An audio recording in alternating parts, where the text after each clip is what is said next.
David Hill was used to strange shifts. Dreadford was an odd city, full of eccentrics, especially at night, and as a taxi driver he'd seen it all. Drunken confessions, unsettling silences, people too far gone to remember where they were going. But tonight felt different. There was a chill in the air, a heaviness he couldn't shake. It was close to midnight when she got into his cab. He'd barely noticed her at first, distracted by the dim orange glow of the streetlights casting eerie shadows along the road. When he turned to ask her destination, though, he froze. She was beautiful, with strikingly pale skin and hair so dark it almost blended into the shadows around her. She smiled, her eyes glinting with something he couldn't place, a cold amusement that made his skin prickle. "Can you take me to 23 Grimshaw Street?" She said, her voice soft, almost a whisper.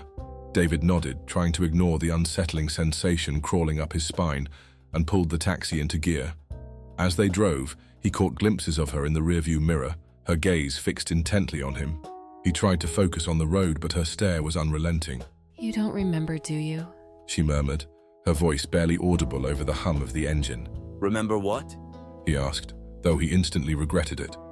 "Who I am, who you are. She replied, her eyes never leaving him. So many people you've driven. So many lives you've passed by." David forced a laugh, trying to mask his unease. I meet a lot of people, can't remember everyone, you know.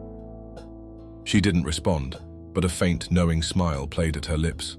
They drove in silence for a few minutes, the streets eerily deserted, the buildings looming tall and dark around them. He felt as though they were the only two people left in the city. Finally, they reached 23 Grimshaw Street, a narrow, shadowy stretch at the edge of town where the buildings seemed to lean closer together, their cracked windows like dark, watchful eyes. The woman stayed silent as he pulled over, but her gaze grew sharper, her eyes seeming to take in every detail of his face. Well, here we are, David said, his voice strained. That'll be $15. The woman's lips parted slightly, as though she were about to laugh. "Drive me home." And then, just like that, she vanished.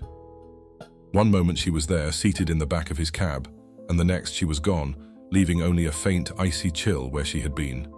David whipped around, staring at the empty back seat in shock. What the hell? He muttered to himself, glancing out the window, half expecting her to appear somewhere on the sidewalk. But there was nothing, only the quiet street cloaked in darkness.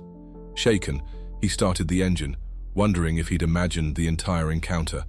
He checked his meter. It was as if she'd never been there. He shrugged it off and pulled away, but as he drove, an odd sensation began to wash over him, a feeling of unreality, like the buildings were subtly shifting, elongating, the streets darkening as he went. When he circled back to Grimshaw Street, his heart sank. He was back at the same spot, even though he was certain he hadn't turned around. He drove forward. He'd just head back to the city center and shake it off, but as he navigated the winding streets, he realized something was wrong. Every turn he made seemed to lead him back to the same place. As he slowed in front of 23 Grimshaw Street for the third time, a creeping dread settled over him. The street was even darker now, the street lamps dim and flickering, casting everything in a sickly, yellowish light. A fog began to seep through the narrow alleys, coiling around his car like ghostly fingers. David's pulse quickened. He tried the radio, desperate to hear another voice, a sign that he wasn't alone. But all he got was static. He gripped the wheel tighter, feeling trapped, like the air in the car was growing thinner. It was then he noticed the figure. She was standing on the sidewalk, her pale face just visible through the fog. The woman, his passenger, looking at him with that same cold smile. She raised a hand and pointed at him, beckoning him forward. No, this can't be happening, he whispered, backing away from the window. He hit the gas, tires screeching as he sped down the empty road, desperate to escape. But the faster he drove, the more distorted the streets became, like the city itself was twisting, folding in on him.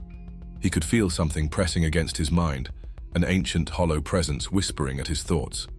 Finally, he rounded a corner and slammed on the brakes. He was back at 23 Grimshaw Street, and she was there, waiting by the side of the road, that same dark smile on her face. Desperate, David shouted out, What do you want from me? She tilted her head, her voice drifting into his mind, soft but as cold as death. "This is your home, David. You've always been here. You belong to the shadows. No! No! He tried to scream, but his voice was swallowed by the fog, muffled and distant. In his last desperate attempt, David stumbled out of the cab and ran, his feet pounding on the pavement as he fled down the street, his breath ragged. But as he ran, the buildings loomed higher, bending over him, pressing him in like the walls of a trap. The fog grew denser, and his vision blurred, the streets melting into an endless loop of dark alleys and shadowed corridors. At some point, he stopped running, exhausted, his body aching, his mind fraying.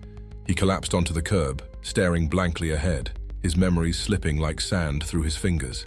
He could no longer remember why he was running, who he was running from, or even his own name.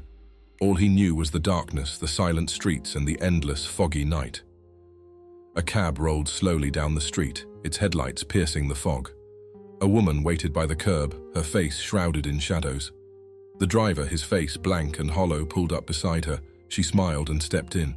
23 Grimshaw Street, please. She whispered.